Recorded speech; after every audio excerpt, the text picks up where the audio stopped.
देखंतु आमर प्रिय मोहन माझी जो निर्देश क्रमे आज राज्यर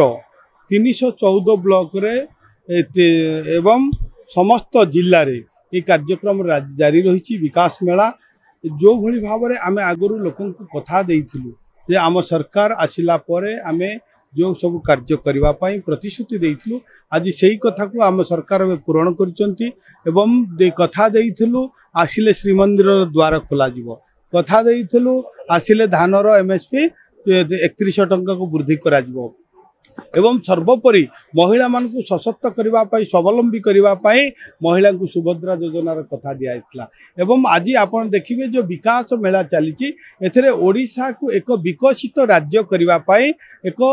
जो नुआ योजना तैयारी कर वर्तमान जो बजेट है आपण मैंने देखी 265 कोटी टंकार बजेट ये 4 वर्ग को ये प्राधान्य दिगला। प्रथम वर्ग जे कृषक अन्नदाता, द्वितीय वर्ग होचन जो माने कि युवक जो मान होचन भारतर भाग्य विधाता ओडिशार भाग्य विधाता, तृतीय कथा होची जो माने महिला महिला जदि आग को जीव महिला माने स्वावलंबी हेबे महिला जदि रोजगार करिवे ताहाले आमर राज्य आग को जाई परिवो। एवं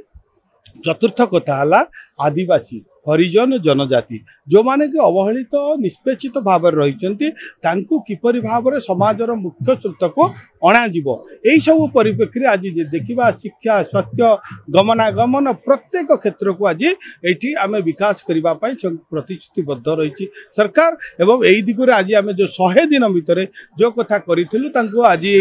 कंधमाल जिला को बासी को आज आम जनईचु आग को कंधमाल जिलार किपरि विकसित हम जो 2036 बेलू ओडिशा एक विकसित राज्य परिणत हम प्रिय प्रधानमंत्री जो स्वप्न रही 2047 बेलू भारत विकसित राज्य हम से समय आप देखिए कंधमाल जिला एक विकसित जिले में परिणत हम एवं सबु वर्ग को ध्यान दिज्व ये रोजगार करा गमनागमन व्यवस्था करा महिला मान को सशक्त करा स्वावलंबी करा एवं सर्वोपरि यही अंचल विकास करा।